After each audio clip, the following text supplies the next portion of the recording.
Hi hello hello hello. അതാണ്.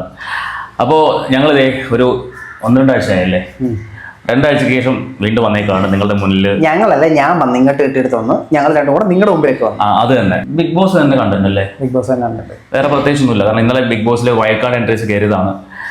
അപ്പോൾ wild card എൻട്രീസിനെ കുറിച്ച് ഞങ്ങളുടെ ചില അഭിപ്രായം പറയാം. നമ്മളാര് നിഗമനം പറയാൻ നമ്മളൊരു അപ്പോൾ ഞങ്ങളുടെ കുറച്ച് നിഗമനങ്ങൾ നിങ്ങളോട് പങ്കുവയ്ക്കാൻ വേണ്ടിയാണ് ഇന്ന് വീണ്ടും വന്നത്. വൈൽഡ് കാർഡ്സ് 5 പേർ എന്ന് പറയുന്നത്: 1 ജിഷിൻ, 2 മസ്താനി, 3 പ്രവീൺ, 4 വേദ് ലക്ഷ്മി, 5 സാബുമാൻ.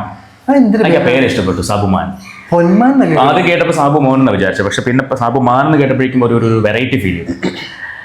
അപ്പോൾ ഓരോരുത്തരെ കുറിച്ചും ഞങ്ങൾക്ക് അറിയുന്ന കാര്യങ്ങൾ, അല്ലെങ്കിൽ ഞങ്ങൾക്ക് തോന്നിയ കാര്യങ്ങൾ, അറിയുന്ന കാര്യം എന്ന് പറയാൻ പറ്റില്ലല്ലോ, തോന്നിയ കാര്യങ്ങൾ, അതായത് ഇവരെ കുറിച്ച്, ഈ വന്നവരെ കുറിച്ച് ഞങ്ങൾക്ക് തോന്നിയ വാസങ്ങൾ ഞങ്ങൾ തോന്നിയതുപോലെ വിളിച്ചു പറയാൻ പോകുന്നു. നിങ്ങൾ കേൾക്കാൻ പോകും. അതെ, തീർച്ചയായിട്ടും. അപ്പോൾ ജിഷിനൊക്കെ തുടങ്ങാം അല്ലേ? ജിഷിൻ ലാസ്റ്റ് വെക്കാം. ജിഷിൻ ലാസ്റ്റ് മതി, കാരണം പുള്ളിയാണ് അതിനകത്ത് ഇച്ചിരി കേപ്പബിൾ ആയിട്ട് തോന്നുന്ന ഒരാൾ. ഓക്കെ, അപ്പോൾ നമുക്ക് സാബുമാൻ എന്ന് വരാം. ഓക്കെ, പറ. സാബുമാൻ എന്ന് പറയുമ്പോൾ ശരിക്കും ഞാൻ പറഞ്ഞില്ല, പേര് കേട്ടപ്പോൾ എനിക്കൊരു വെറൈറ്റി ഫീൽ ചെയ്തു. സാബുമാനെ ഇൻവൈറ്റ് ചെയ്ത് കൊണ്ടുവന്നത് ആര്യനായിരുന്നു. അല്ല, ശരിക്കും ഫസ്റ്റ് എൻ്റെ ക്വസ്റ്റ്യൻ, വൈൽഡ് കാർഡ് എൻട്രീസ് എന്തിനാ വരുന്നത് ബിഗ് ബോസിലേക്ക്? കാരണം ഇന്ന് വരെ വൈൽഡ് കാർഡ് കപ്പടിച്ചതായിട്ട് ചരിത്രമില്ല. വൈൽഡ് കാർഡ് കപ്പ് അടിക്കത്തില്ല. അപ്പൊ എന്തിനാണ് വൈൽഡ് കാർഡിന് വരുന്നത്? ഇപ്പൊ പലരും ചിന്തിക്കും, വൈൽഡ് കാർഡിനെ സപ്പോർട്ട് ചെയ്യുന്ന ആൾക്കാർ വരും, എന്തിനു വേണ്ടി വൈൽഡ് കാർഡ് ഉള്ളിലേക്ക് വരുന്നു? എന്റെ കാഴ്ചപ്പാടിൽ, അല്ലെങ്കിൽ ഞാൻ മനസ്സിലാക്കിയെടുത്തോളം, നിലവിലുള്ള കണ്ടസ്റ്റൻസ് അവര് വൈൽഡ് കാർഡ്സ് വരുന്ന ആ ഒരു സമയത്തിനുള്ളിൽ ഒരു ഗ്രൂപ്പും അല്ലെങ്കിൽ ഒരു ഫ്രണ്ട്ഷിപ്പ് ഗ്യാങ് ഒക്കെ ഉണ്ടാക്കിയിട്ടുണ്ടാവും. അപ്പൊ ഈ പുറത്തുനിന്ന് കളി കണ്ടിട്ട് വരുന്ന ആൾക്കാർ അകത്ത് കയറി ഇവരെ ഒന്ന് പൊളിക്കുക, ഈ ഉറങ്ങിക്കിടക്കുന്നവരെ ഉണർത്തുക, പിന്നെ എന്താ പറയാ, ഈ വല്ല ലവ് ട്രാക്ക് ഉണ്ടെങ്കിൽ അതിനെ പൊളിക്കുക. അതായത് ജനങ്ങൾക്ക് ചെയ്യാനുള്ള കാര്യങ്ങൾ, ജനങ്ങൾ എന്താണോ പറയാൻ ആഗ്രഹിക്കുന്നത് അത് ഇവരിലൂടെ അവർ പ്രവർത്തിക്കുന്നു. അതാണ് വൈൽഡ് കാർഡ് വരുന്നത് കൊണ്ട് ഞാൻ മനസ്സിലാക്കുന്നത്. അതെ, എനിക്കും അത് തന്നെ തോന്നുന്നത്. കാരണം വൈൽഡ് കാർഡ് വരുന്നത് അതുകൊണ്ട്, ഒരിക്കലും ഒരു വൈൽഡ് കാർഡ് കപ്പടിച്ചിട്ടുള്ള ചരിത്രമേ ഇല്ല, ഇനിയും അത് സംഭവിക്കാൻ പോകുന്നില്ല. അത് അൺഫെയർ ആണ്. 100 ദിവസം കപ്പടിക്കാതിരിക്കുന്നതും പകുതിക്ക് കളി അറിഞ്ഞു വന്നവൻ കപ്പടിക്കുന്നത് വ്യത്യാസം ഉണ്ട്. അതുകൊണ്ട് കപ്പടിക്കില്ല. സോ അകത്തുള്ള സാധനങ്ങളെ പൊളിക്കാനായിട്ടുള്ളൊരു ടീമാണ് ബിഗ് ബോസ്, വൈൽഡ് കാർഡ്. പിന്നെ ഞാൻ മനസ്സിലാക്കിയ വേറൊരു കാര്യം, ഇന്ന് ഇപ്പം ബിഗ് ബോസ് എല്ലാ സീസണിലും ഒരു ഇരേനെ ജനങ്ങൾക്കിടയിലേക്ക് എറിഞ്ഞു കൊടുക്കും. അവർ ഫേവറിസം കാണിക്കുന്നത് പോലെയൊക്കെ തോന്നിപ്പിക്കുന്ന ഒരാളെ. ഇത് ശരിക്കും മനസ്സിലാക്കേണ്ട ഒരു കാര്യം, ശരിക്കും അവരങ്ങനെ തോന്നിപ്പിക്കുന്നതാണ്. കാരണം ഇന്ന് വരെ ബിഗ് ബോസ് സപ്പോർട്ട് ചെയ്യുന്നു എന്ന് തോന്നുന്ന ഒരാൾക്ക് കപ്പ് കിട്ടിയിട്ടേ ഇല്ല. അപ്പോൾ നമ്മൾ കോമൺ പീപ്പിൾ എതിർക്കാൻ വേണ്ടി ഒരാളെ ഇട്ട് കൊടുക്കുന്നു. അതായത് മറ്റേ മീൻ പിടിക്കാൻ ചൂണ്ടിടുന്ന പോലെ ഒരു ഏരിയ കൊടുക്കുന്നു. എക്സാമ്പിൾ പറയാം, ഇപ്പൊ ഞാൻ കണ്ടു തുടങ്ങിയ സീസൺ പറഞ്ഞാൽ അഖിൽമാരാർ സീസൺ മുതലാണ്. ശോഭ വിശ്വനാഥ് അഖിൽമാരാർ കപ്പടിച്ച സീസണിൽ ശോഭയായിരുന്നു ആയിര എന്ന് പറയുന്നത്. അതായത് ശോഭയ്ക്ക് ഫേവറിസം കൊടുക്കും, ശോഭയാണ് ബിഗ് ബോസിന്റെ ഫേവറേറ്റ് കണ്ടസ്റ്റന്റ്, ശോഭയ്ക്ക് കപ്പ് കിട്ടും എന്ന ലെവലിലൊക്കെ കുറേയധികം കമന്റുകൾ കണ്ടിട്ടുണ്ടായിരുന്നു. അതിനു മുമ്പ് ആര്യക്കൊരു കപ്പെന്ന പദ്ധതിയായിരുന്നു. അതെ, അത് കഴിഞ്ഞ് ജാസ്മിനൊരു കപ്പ്. അങ്ങനെ ഓരോ സീസണിലും ഓരോ വ്യക്തിയെ ബിഗ് ബോസും കിട്ടുകൊടുക്കും. ഈ സീസണിൽ എനിക്കത് ഫീൽ ചെയ്തത് അനുമോളെയാണ്. കാരണം അനുമോൾക്കൊരു കപ്പ് എന്നുള്ള ഒരു ടാഗ്ലൈനിലാണ് ഇപ്പൊ പോകുന്നത് ബിഗ് ബോസ്. അല്ല, അത് മാറും ഉറപ്പായിട്ടും. ചേഞ്ച് വരും. അത്രയും പിടിച്ചു നിൽക്കാൻ പുള്ളിക്കാരി നിഷ്കളങ്കയാണ്. അതെ, അത് വെച്ച് നിഷ്കളങ്ക എന്നതിലുപരി ഇപ്പൊ അനുവിന്റെ നാവിൽ നിന്ന് കഴിഞ്ഞ ദിവസം ഒരു സാധനം വന്നു. അതായത് എപ്പിസോഡിന്റെ ഇടയിൽ തന്നെ, ലാലേട്ടൻ വന്ന എവിക്ഷൻ എപ്പിസോഡിന്റെ ഇടയിൽ തന്നെ, അനുമോൾക്ക് ഇപ്പോഴും ബിഗ് ബോസ് എന്ന സ്റ്റാർ മാജിക് പ്ലാറ്റ്ഫോമാണ്. അതായത് കാശ് മേടിക്കുന്നു, അതിനു വേണ്ടി പ്രവർത്തിക്കുന്നു, കണ്ടന്റ് കൊടുക്കുന്നു എന്നൊരു കാഴ്ചപ്പാടിലൂടെയാണ് അനുമോള് സംഭവം നോക്കി കാണുന്നത്. ഞാൻ ഇത്രയും കാശ് മേടിക്കുന്നില്ല, ഞാൻ ഇവിടെ നിൽക്കുന്ന ആർക്ക് വേണ്ടിയാ? ബിഗ് ബോസിന് വേണ്ടിയിട്ടാ. അപ്പൊ അത് ഒരിക്കലും പറയേണ്ട ഒരു കാര്യമല്ല, പറയാൻ പാടില്ലാത്തൊരു കാര്യമാണ് അത്. പിന്നെ അനുമോള് പറഞ്ഞു, ഇത് ടെലികാസ്റ്റ് ചെയ്യണോ വേണ്ടത് തീരുമാനിക്കേണ്ടത് സത്യമല്ലേ? തീർച്ചയായിട്ടും. പക്ഷെ ടെലികാസ്റ്റ് ചെയ്യണോ വേണ്ടത് തീരുമാനിക്കേണ്ടത് ബിഗ് ബോസ് ആയിരുന്നു. അവരത് ടെലികാസ്റ്റ് ചെയ്തു. ഇനി വൈൽഡ് കാർഡിലേക്കൊക്കെ വരാം. പക്ഷെ അതിന് മുൻപ് കഴിഞ്ഞ എവിക്ഷൻ എപ്പിസോഡ് അത് എന്തിനു വേണ്ടിയായിരുന്നു? എവിക്ഷൻ എപ്പിസോഡ് എന്തിനു വേണ്ടി എന്താണെന്ന് ചോദിച്ചു കഴിഞ്ഞാൽ, ഒരു ദിവസം ലാലേട്ടനെ കണ്ടില്ല നമുക്കൊരു സമാധാനം കിട്ടത്തില്ല. ലാലേട്ടനെ ഡമ്മിയാക്കി കണ്ടോണ്ട്. ഇത് ഞാൻ പറയുന്നത് എന്താണെന്നറിയോ, ഇവര് ട്രെയിലർ കട്ട് ചെയ്യുന്ന ടീമിനെ കൊണ്ട് എപ്പിസോഡ് എഡിറ്റ് ചെയ്യണം. ട്രെയിലർ ആ സാധനം കയറ്റി കഴിഞ്ഞാൽ സാധനം നമുക്ക് ഫീൽ ചെയ്യും. ഇത് ട്രെയിലർ കണ്ടു കഴിഞ്ഞാൽ ലാലേട്ടൻ മാസ് എടുത്ത് അലക്കി. ലാലേട്ടൻ എന്നിട്ട് വന്നിട്ട് മനെ ഇങ്ങനെ ചെയ്യാമനെ എന്നൊക്കെ ചോദിച്ചിട്ട് അല്ല, എനിക്ക് ആ എപ്പിസോഡ് കണ്ട് ഭയങ്കര ഡിസപ്പോയിന്റഡ് ആയിപ്പോയി. കാരണം ലാലേട്ടനെ പോലൊരു വ്യക്തിനെ ഇത്രയും US നിന്നാണ് ആ കോൾ കണക്ട് ചെയ്ത് വരുന്നത്. ഇതെല്ലാം ചെയ്ത് വന്നിട്ട് ആ ആഴ്ചയിൽ ശരിക്കും ഒരുപാട് കാര്യങ്ങൾ സംസാരിക്കാനുണ്ടായിരുന്നു. എന്തൊക്കെ വിഷയങ്ങളുണ്ടായിരുന്നു. ഇപ്പൊ അപ്പാനിയുടെ വിഷയം, അതുപോലെ അക്ബറിന്റെ കാര്യം, രനയുടെ കാര്യം, അനുമോളുടെ കേസ്, ജിസേലിന്റെ കാര്യം. അതിൽ ഏറ്റവും എടുത്തത് അനുമോളെ മാത്രമാണ് പിടിച്ചിട്ട് കുറഞ്ഞത്. വേറെ ഒന്നും സംസാരിച്ചതിനെ കുറിച്ച് എന്താ അഭിപ്രായം? ഏതാ രന പാചകം ചെയ്തപ്പോൾ ഒരു സ്പൂൺ എടുത്തിട്ട് വായിക്കകത്ത് അത് എന്തുകൊണ്ടൊരു വിഷയമായി മാറിയില്ല? കഴിഞ്ഞ സീസണിൽ ജാസ്മിൻ സ്പൂൺ എടുത്ത് ടേസ്റ്റ് ചെയ്തിട്ട് തിരിച്ച് യൂസ് വിഴുങ്ങുകയാണ്, എന്നിട്ട് അതിട്ട് ഇളക്കുന്നത്. അപ്പൊ അത് വിഷയമാകാത്തതിന് കാരണം ജാസ്മിൻ നിന്നൊരു ഹൈപ്പ് അങ്ങനെയായിരുന്നു. രനയ്ക്ക് അത്രയും ഹൈപ്പൊന്നും ഇല്ല. ഒരു പക്ഷെ അനുമോളായിരുന്നു ചെയ്തിരുന്നെങ്കിൽ അത് ഭയങ്കര ഒരു വിഷയമായിട്ട് മാറിയെന്നെ. ഇപ്പൊ രണ ഇത് ചെയ്തപ്പോൾ അത് വലിയൊരു സംഭവമായിട്ടൊന്നും ആരും എടുത്തില്ല. വൈൽഡ് കാർഡിലേക്ക് വരാം. വൈൽഡ് കാർഡിലേക്ക് വരുമ്പോൾ വൈൽഡ് കാർഡ് എന്തിനു വേണ്ടിയാണെന്ന് ഞങ്ങളുടെ കാഴ്ചപ്പാട് ഞങ്ങൾ പറഞ്ഞു. അപ്പൊ ഇനി നിങ്ങളുടെ കാഴ്ചപ്പാട് തീർച്ചയായിട്ടും കമന്റ് ചെയ്യും. എന്തിനു വേണ്ടിയാണ് വൈൽഡ് കാർഡ് വരുന്നത്? ഈ വൈൽഡ് കാർഡ്സിനെ കുറിച്ച് നിങ്ങൾ ഇപ്പൊ വന്ന വൈൽഡ് കാർഡ്സിനെ കുറിച്ച് നിങ്ങളുടെ അഭിപ്രായം എന്താണ്? എങ്ങനെയുണ്ട് അവര് എന്ന അഭിപ്രായങ്ങളൊക്കെ കമന്റ് ചെയ്യുക. സാബുമാനെ കുറിച്ച് പറയുമ്പോൾ ആരിനാണ് സാബുമാനെ ഇൻവൈറ്റ് ചെയ്ത് കയറ്റിയത്? അത് എനിക്ക് തോന്നുന്നു അതൊരു സ്ട്രാറ്റജിയാണ്. കാരണം ഇതിനകത്ത് ആര്യൻ ഇൻവൈറ്റ് ചെയ്ത് സാബുമാനെ, അതെ, റേന ഇൻവൈറ്റ് ചെയ്ത് മസ്താനിയെ, മറ്റേ ഷാനവാസ് ഇൻവൈറ്റ് ചെയ്തത് ജിഷൻ. അതായത് എന്നെ റീപ്ലേസ് ചെയ്യാൻ വേണ്ടി വന്നവനെ ഞാൻ തന്നെ ഇൻവൈറ്റ് ചെയ്യുന്നവരെയാണ് എനിക്കത് കണ്ട് ഫീൽ ചെയ്തത്. അല്ലേ? അതേ മേഖലയിലുള്ളവരെ, അതേ ഹൈപ്പിൽ നിൽക്കുന്നവരെ അവർ തന്നെ ഇൻവൈറ്റ് ചെയ്തു. അങ്ങനെയാണ് എനിക്ക് ഫീൽ ചെയ്തത്. അതിനകത്ത് ഇപ്പൊ സാബുമാൻ വന്ന പാട് തന്നെ എല്ലാവരോടും ഒന്ന് വിഷ് ചെയ്യുന്നു. ഒരു ചോക്ലേറ്റ് ബോയ് ഒരു ഫീലാണ് എനിക്ക് കിട്ടിയത്. വലിയൊരു ഇമ്പാക്ട് ഫയർ ഉണ്ടാക്കുമോ എന്ന് എനിക്ക് തോന്നുന്നില്ല. മറ്റേ രണയുടെ വേറൊരു അത്രയും ഒച്ചപ്പാടുണ്ടാക്കുന്നില്ലെങ്കിൽ പോലും അത് ഒന്നുമില്ല. ആള് പ്രത്യേകിച്ച് പറയത്ത കാര്യമൊന്നും എനിക്ക് ഫീൽ ചെയ്തില്ല പേഴ്സണലി. മനുവിന് അങ്ങനെയാ? എനിക്ക് തന്നെ പുള്ളി അങ്ങനെ ഭയങ്കര ഫയർ ഉണ്ടെന്നൊന്നും ഒറ്റ നോട്ടത്തിൽ തോന്നിയില്ല. ഇനി ഉള്ളില് തീക്കണ്ണിൽ കത്തുന്നുണ്ടോന്ന് അറിയില്ല. 2 ദിവസമായിട്ടുള്ളൂ. ഫസ്റ്റ് ഇംപ്രഷനിൽ ആള് ഓക്കെ, ജസ്റ്റ് നോർമൽ ഉണ്ടായിരുന്ന കണ്ടസ്റ്റന്റ് പോലും ഒരാൾ. അതെ. പിന്നെ ഇപ്പോ പ്രവീണിനെ കുറിച്ച് പറയുവാണെങ്കിലും പ്രവീണ് എന്തൊക്കെയോ ഉണ്ടെന്ന് തോന്നിയിട്ടുണ്ട്. പ്രവീൺ ഒരു അധ്യാപകനോ അങ്ങനെ എന്തോ ആണെന്ന് തോന്നുന്നു, ഒരു ഫേമിന്റെ ഓണർ, അങ്ങനത്തെ എന്തോ പരിപാടി ചെയ്യുന്നുണ്ട്. ശരിക്കും വൈൽഡ് കാർഡ്സിനെ കുറിച്ച് നമ്മൾ പറയാറായിട്ടില്ല. എന്നാൽ പോലും വന്നൊരു ഫസ്റ്റ് ഇംപ്രഷൻ, അതെ, പ്രവീണിനെ കുറിച്ചും വലിയൊരു എന്തോ പ്രോഡക്റ്റ് റിവ്യൂ ചെയ്യുവാണ്. സത്യം. എങ്കിലും അല്ല, നമുക്ക് നമ്മുടെ മനസ്സിൽ തോന്നുന്ന കാര്യം പറയണമല്ലോ. ആദ്യത്തെ 2 ദിവസം കൊണ്ട് കണ്ട കാഴ്ചകൾ എന്ന് പറയുന്നത് അവിടെ 2 ദിവസം കൊണ്ട് ഓളം ഉണ്ടാക്കിയത് 3 പേര് മാത്രമേ ഉള്ളൂ. ബാക്കി 2 പേരും തുടക്കത്തിൽ വന്ന ഒരു ഹൈപ്പ് മാത്രം ഉള്ളൂ. പിന്നെ മൂന്നാമത് നോക്കുകയാണെങ്കിൽ വേദലക്ഷ്മി ഭയങ്കര ആറ്റിറ്റ്യൂഡ് ഇട്ട് വന്ന ഒരാളാണ്. ഇന്ന് രാവിലെ എന്തൊക്കെയോ പ്രശ്നങ്ങൾ അവിടെ ഉണ്ടാക്കിയിട്ടുണ്ട്. ലൈവ് കണ്ടവർക്ക് അറിയാൻ പറ്റുമായിരിക്കും. കിച്ചണിനകത്ത് ഷാനവാസുമായിട്ട് എന്തൊക്കെയോ പ്രശ്നങ്ങൾ ഉണ്ടാക്കിയിട്ടുണ്ട്. പിന്നെ ഇന്നലെ നെവിനെ കയറി നന്നായിട്ടൊന്ന് കുടഞ്ഞു വിട്ടിട്ടുണ്ടായിരുന്നു. നെവിൻ അങ്ങോട്ട് ഇവരെ പരിചയപ്പെടുന്നതോ അല്ലെങ്കിൽ ഇവരെ പരിചയപ്പെടുത്തിയിട്ട് ഇവർക്ക് ആരൊക്കെയാണ് പേടിക്കേണ്ടത്, ആരൊക്കെയാണ് ഇവരെ എതിരാളികളായി മാറാൻ സാധ്യതയുള്ളത് പേടിയാണോ? അതായത് എന്തിനാന്ന് ചോദിച്ചാൽ നെവിൻ വ്യക്തമായിട്ട് ഒരാളുടെ പേര് പറയുന്നില്ല. അല്ല, ഫസ്റ്റ് ഓഫ് ഓൾ ഈ നെവിൻ എന്നൊക്കെ പറയുന്ന ആള് കമ്പാരിറ്റീവ്ലി നോക്കുമ്പോൾ സീനിയർ ആണ്. പുള്ളിക്ക് അതിനകത്തുള്ള എക്സ്പീരിയൻസ് ഇവർക്കില്ല.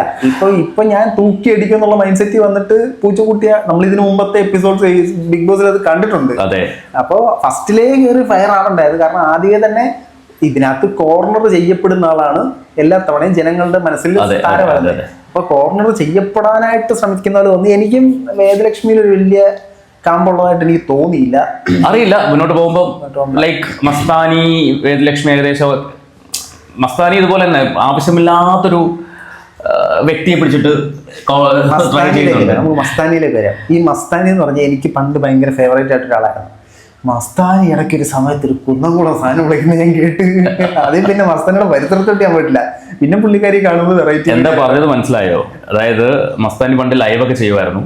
അപ്പൊ അതിനകത്ത് ചുക്കത്തൽ ലൈവ് പോകുമായിരുന്നു. അപ്പൊ ഏതോ ഒരാൾ വന്നിട്ട് ഞരമ്പത്തരം കാണിച്ചു. പുള്ളിയുടെ ഞരമ്പ് മൊത്തം പുള്ളിക്കാരി വയറിപ്പറക്കി വെളിയിലിട്ട് കൊടുത്തു. ഇതാണ് സംഭവം. സംസാരിക്കാൻ അപ്പൊ ഫയർ ഉള്ള ഒരാളാണ്. അത് ഒന്നാമത്തെ കാര്യം. രണ്ടാമത്തെ കേസ്, ഒരിക്കലും സൈലന്റ് ആയിട്ട് നിൽക്കുന്ന ഒരാളെ ചൊറിഞ്ഞ് അയാൾക്കൊരു ഇപ്പൊ റേന ചൊറിഞ്ഞതാണ് ഒനിയിൽ ശ്രദ്ധിക്കുന്നത്. അതേപോലെ തന്നെ അനാവശ്യമായിട്ട് ജിസേലിന് അപ്പാനി എല്ലാം കൂടെ ചൊറിഞ്ഞാണ് ജിസേൽ ശ്രദ്ധിക്കപ്പെട്ടത്. മര്യാദയ്ക്ക് ആ മൂലയ്ക്ക് പൂച്ച കിടന്നുറങ്ങുന്നവരെ ചുരുണ്ട് കൂടിയിരിക്കുന്ന രേണുവിനെ പോയി ചൊറിഞ്ഞ് ക്യാമറ ഇല്ല, എവിടെ ഇല്ലയോ അവിടെ പോയിരിക്കുന്ന രേണു. 72 ക്യാമറ ഉണ്ടെങ്കിൽ അതിനകത്ത് എവിടെയും പെടാതെ നടക്കുന്ന രേണു. കഥയില്ലാത്ത രേണുവിന് വെറുതെ. എന്നിട്ട് ഞാൻ രേണുവിന് സ്പേസ് കൊടുത്തതാണ്. എന്ത് ഗുണം?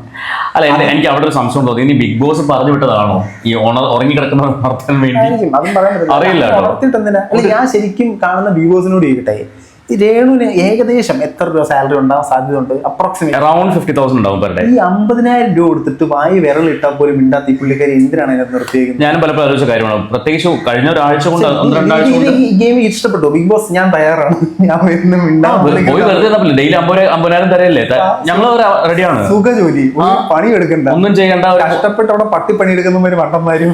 അപ്പൊ അതൊക്കെ വെച്ച് നോക്കുമ്പോ അനീഷ് അധിക നാൾ ഞങ്ങൾ കൊണ്ടുപോകണ്ട, ഒരു 4 ആഴ്ച കൊണ്ടുപോയാൽ മതി. അധിക നാളൊന്നും കൊണ്ടുപോകണം, 4 ആഴ്ച കറക്റ്റ് 50,000 രൂപ വെച്ച് ഡെയിലി തരിക. അപ്പൊ മസ്താനി ഒരുപക്ഷെ തൂക്കിയടിക്കാൻ സ്കില്ലുള്ള ഒരാളാണ്. പിന്നെ മറ്റേ ക്യൂട്ട്നെസ് ലെതറി മാറി നിൽക്കുമെന്ന് അറിയില്ല. മസ്താനി വന്ന് ടച്ച് ചെയ്യണ്ടായിരുന്നു, രണ്ടിനും തുടർന്നായിരുന്നു. കാരണം ഒരു വഴി കൂടെ പൊക്കോട്ടെ, അടുത്ത ആഴ്ച വീട്ടിൽ പോകണമെന്ന് പറഞ്ഞ് നിൽക്കുന്ന ടീമാണ്. അപ്പൊ അതിനെയൊക്കെ ഓണാക്കിയിട്ടൊന്നും വലിയ കാര്യമൊന്നുമില്ല. അതുകൊണ്ട് മസ്താനിയുടെ ഗെയിം കളിക്കുക, ഫയറായിട്ട് നിൽക്കുന്ന ആൾക്കാർക്കെതിരെ കളിക്കുക. അല്ലാണ്ട് ഒരു പക്ഷേ ഇതിനകത്ത് ബുദ്ധി ഉണ്ടെങ്കിൽ ചെയ്യേണ്ടതെന്ന് പറഞ്ഞാൽ അതാ മറ്റേ ജിഷിൻ ചെയ്ത പോലെ ചെയ്യണ്ടേ. ഫസ്റ്റില് കയറി പുറത്ത് നെഗറ്റീവ് ഉള്ള ആര്യനെ കയറി കാണാൻ ചൊറിഞ്ഞ്. അപ്പൊ നമുക്കും ഹാപ്പി, ലാലേട്ടനെ ചൊറിച്ചോണ്ട് എല്ലാവരും. അല്ല, മസ്താനി വിചാരിച്ച വേറൊരു കാര്യം കൂടെ ഉണ്ട്. അതായത് എനിക്ക് തോന്നുന്നു ഹെയ്റ്റ് യൂസ് ചെയ്യാൻ നോക്കി. രേണുവിന് എന്തായാലും പുറത്ത് കുറെ അധികം ഹേറ്റേഴ്സ് ഉണ്ട്, സപ്പോർട്ടേഴ്സും ഉണ്ട്. പക്ഷെ ഹേറ്റേഴ്സ് ആയിട്ടുള്ള ആൾക്കാർ മസ്താനെ സപ്പോർട്ട് ചെയ്യുന്ന വിചാരിച്ചാൽ ഏറ്റവും വലിയ സാധനം മസ്താനി കഷ്ടപ്പെട്ട് കണ്ടുപിടിച്ചു. രേണു ഇന്റർവ്യൂ പറഞ്ഞത് കള്ളമാണ്. അത് അറിയാത്തത് രേണു മാത്രമേ ഉള്ളൂ. ബാക്കി എല്ലാവർക്കും അറിയാം പുള്ളിക്കാരി അവിടെ ഇവിടെ പറയുന്ന കള്ളത്തെ. അത് മാത്രമല്ല, ഇന്നലെ രേണു ഒരു പാട്ടൊക്കെ പാടുന്നുണ്ടായിരുന്നു മസ്താനെ കളിയാക്കിക്കൊണ്ടല്ല, രേണു എന്തോ അതിന്റെ വരിയൊക്കെ ഞാൻ മറന്നുപോയി. അത് അക്ബറിന് പഠിച്ചെന്തോ. അത് ഓർമ്മിപ്പിക്കല്ലേ, അക്ബറിന് ഒരു ആഴ്ചയിൽ ലാലേട്ടൻ വന്നിട്ട് തന്റെ പാരഡി ഒന്ന് കൊള്ളാമെന്ന് പറഞ്ഞു പോയി. നീ നന്നായിട്ട് പാടുന്നുണ്ട്, ഇനി മുതൽ പാട്ട് മാത്രം. എന്റെ പൊന്നോ, അതുവരെ തെറിയ പറഞ്ഞത് അക്ബർ, പിന്നെ പാരഡിയിലൂടെ തെറി. അതായിരുന്നു അവസ്ഥ. എനിവേ, അപ്പോ നമുക്ക് മസ്താനിയുടെ കാര്യം ഇങ്ങനെയാണ്. മസ്താനിൽ എനിക്ക് പ്രതീക്ഷയുണ്ട്. 5-ൽ എത്ര മാർക്ക്? 3.5. ഞാൻ ഒരു 3 കൊടുക്കും. മസ്താനിൽ ഒരു ചെറിയ ഹോപ്പ് ഉണ്ട്. പിന്നെ ചെയ്യാൻ പറ്റും, ചെയ്യാനുണ്ടോ അവിടെ? റോഹൻ കഴിഞ്ഞ ദിവസം വീഡിയോ ഇട്ടിട്ട് പോയായിരുന്നു. അപ്പൊ റോഹന്റെ ചില പൊടിക്കൈകൾ വിട്ടിരിക്കുന്നത്. നമ്പർ 1 ജിഷിൻ പേഴ്സണലി അറിയുന്ന ഒരാളാണ്. ജിഷിൻ എനിക്കറിയാം. അറിയാൻ പറയാൻ കാരണം ജിഷിൻ വർക്ക് ചെയ്യുന്ന സീരിയലിൽ ഞാൻ ഇപ്പൊ ഡബ് ചെയ്തോണ്ടിരിക്കുകയാണ്. എനിക്കൊരു വേറെ കാര്യം പറയട്ടെ, കഴിഞ്ഞ 2 ആഴ്ച ജിഷിനെ കണ്ടപ്പോൾ പോലും ജിഷിൻ പറഞ്ഞത് ഞാൻ പോകുന്നില്ലെന്നാ പറഞ്ഞത്. ഇതിനകത്തൊരു പ്രത്യേകത ഉണ്ട്, എനിക്കിവരെ ആരും അറിഞ്ഞൂടാ. അപ്പൊ എനിക്ക് എന്ത് തോന്നിയ ദിവസം പറയാം, എനിക്കൊന്നും പേടിക്കേണ്ട കാര്യമില്ല. ജിഷിനെ കുറിച്ച് പറയുകയാണെങ്കിൽ ഞാൻ പറഞ്ഞില്ലേ, ഞാൻ 2 ആഴ്ച മുന്നേ കണ്ട് സംസാരിച്ചപ്പോൾ പോലും ഞാനില്ല എന്നൊക്കെയാണ് പറഞ്ഞിരുന്നത്. അതവരെ റിവീൽ ചെയ്യാൻ വേണ്ടി പറ്റാത്തതുകൊണ്ടായിരിക്കാം. ആള് പേഴ്സണലി ഭയങ്കര ഫണ്ണാണ്. പുറത്താണെങ്കിൽ പോലും നമ്മളൊക്കെ കാണുമ്പോൾ തന്നെ ആള് ഈ അഭിസംബോധനയല്ല കേട്ടോ, അഭിസംബോധനയാണ്. ഞാനത് ഇടയ്ക്കിടയ്ക്ക് പറയുന്നത് വിചാരിച്ച കാര്യമാണ്. പരിചയപ്പെടുത്തുന്നു അല്ലെങ്കിൽ മിണ്ടുന്നു പോരെ. അല്ല, ജിഷിൻ നമ്മളെ എന്താ പറയാ, എന്റെ യൂട്യൂബ് കാണുന്ന എഴുത്തച്ഛന്മാരെ കൊണ്ട് ഞാൻ തോറ്റ്. I only speak English from today. You speak. അപ്പൊ ജിഷിൻ നമ്മളെയൊക്കെ ഒന്ന് വിഷ് ചെയ്യുന്നത് പോലും ഭയങ്കര ഫണ്ണായിട്ടാണ്. അത് എപ്പോഴല്ല, അത് ആരാണെങ്കിലും. അപ്പൊ ഏത് സമയവും ഫൺ മൊമെന്റിലൂടെ മാത്രം പോകുന്നൊരു വ്യക്തി, എന്നാൽ ദേഷ്യം വന്നാൽ ഭയങ്കരമായിട്ട് ഫയറും ആവും. അങ്ങനത്തെ ഒരാളാണ് ജിഷിൻ. എനിക്ക് പേഴ്സണലി അറിയുന്ന ജിഷിൻ അങ്ങനെയാണ്. അപ്പോൾ ഇവിടെയും ഒരുപാട് കാര്യങ്ങൾ ജിഷിനും ചെയ്യാൻ പറ്റുമെന്ന് വിചാരിക്കുന്നുണ്ട്. കാരണം ജിഷിൻ പെട്ടെന്ന് സംസാരിക്കും. ശരിക്കും ഭയങ്കര ഫാസ്റ്റാണ്. ഇപ്പൊ എന്നെക്കാളും ഫാസ്റ്റാണ് ജിഷിന്റെ റണ്ടറിംഗ് എന്ന് പറയുന്നത്. അപ്പോൾ ഇതിനകത്ത് എനിക്ക് പുള്ളിനെ കുറിച്ച് തോന്നിയതാണ്, പുള്ളിയും ഷാനവാസും തമ്മിൽ പരിചയം ഉണ്ടാകാനുള്ള സാധ്യതകളുണ്ട്. അല്ല, അവര് ഒരുമിച്ച് വർക്ക് ചെയ്തിട്ടുള്ള ആൾക്കാരാണ്. അപ്പൊ അനുമോളുമായിട്ട് പരിചയമുണ്ട്. അവരപ്പോ ഒരു ഗ്രൂപ്പ് ആകുമോ എന്നുള്ള ഒരു സംശയമുണ്ട്. പിന്നെ രണ്ടാമത്തെ കേസ്, പുള്ളിയാണ് എനിക്ക് അത്യാവശ്യം തല വെച്ച് കളിച്ചതായിട്ട് തോന്നിയത് വന്ന് കയറിയപ്പോ. കാരണം ആദ്യം ആര്യനിട്ട് കയറി ചൊറിഞ്ഞു, അവന്റെ കൗണ്ടർ എല്ലാം വാരി പൊഴിഞ്ഞ് അവന്റെ തന്നെ അണ്ണാക്കി തള്ളി കൊടുത്ത്. അത് എനിക്ക് ഇഷ്ടപ്പെട്ടു. ഈ വെള്ളം കഞ്ഞിവെള്ളം നീ കുടിച്ചോ? അത് കൊള്ളാം, പുള്ളി തൂക്കി അടിച്ചിട്ടുണ്ട്. അതിനുശേഷം പുള്ളി പറയേണ്ട കാര്യങ്ങളൊക്കെ നല്ല ക്ലാസ് ആയിട്ട് പറയുന്നുണ്ട്. അത് ചൊറി എന്നാൽ തിരിച്ചൊന്നും പറയാൻ പറ്റത്തില്ല. ഈ മറ്റൊരു രീതി അങ്ങനെ കേട്ടോ, അത് ബിഗ് ബോസിന് വേണ്ടി ചെയ്യുന്നതല്ല, അതങ്ങനെയാണ്. കാരണം ജിഷിൻ എന്തെങ്കിലും പറഞ്ഞു കഴിഞ്ഞാൽ നമുക്കവിടെ കൗണ്ടർ ഉണ്ടാവില്ല. മറ്റുള്ളവർ പറയുന്ന കണാഗുണ സംസാരമല്ല പുള്ളി, കൗണ്ടർ ഉണ്ടാവില്ല. അതങ്ങനെയാണ്, അത് ആളുടെ രീതിയാണ്. അപ്പോൾ ആളുടെ ഒരു പ്രതീക്ഷയുണ്ട്. പക്ഷേ ഈ വൈൽഡ് കാർഡ്സ് ആയിട്ട് മാത്രം അങ്ങ് പോകും. ബാക്കി കളിക്കുന്നവർ മറ്റവരായിരിക്കാം. അവരെ കൊണ്ട് കളിപ്പിക്കുക എന്നുള്ളതാണ് വൈൽഡ് കാർഡ്സിന്റെ ഒരു റെസ്പോൺസിബിലിറ്റി എന്നാണ് ഞാൻ മനസ്സിലാക്കുന്നത്.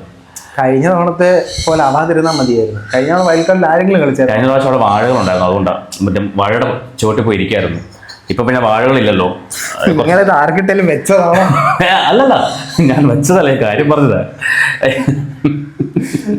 അപ്പൊ അതൊക്കെയാണ് വൈൽഡ് കാർഡിനെ കുറിച്ചുള്ള ഞങ്ങളുടെ അഭിപ്രായം.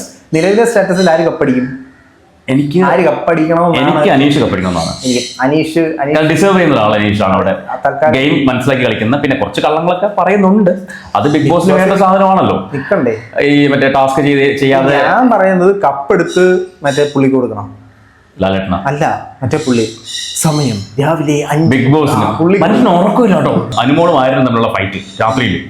ഈ സാധനം തീർന്നത് 2-2 കാലമായപ്പോഴാണ് ബിഗ് ബോസ് ചരിത്രത്തിൽ ആദ്യമായിട്ട് ലിവിംഗ് റൂമിലെയും ഫുൾ ലൈറ്റ്സ് ഓൺ ആക്കി. എപ്പോഴാ? പാതിരാത്രി. അത് ഇല്ലായിരുന്നെങ്കിൽ തമ്മിൽ തല്ലി തീർത്തനെല്ലാം കൂടെ. എൻ്റെ അമ്മോ, ആ ഒരു സമയം എന്ന് പറയുന്നത് ആര്യനും അനുമോളും തമ്മിലുള്ള ഫൈറ്റിൽ ആര്യൻ ഒരു ചെരുപ്പെടുത്തിട്ട് ചെരുപ്പ് എന്തോ തെറിഞ്ഞതാണ്.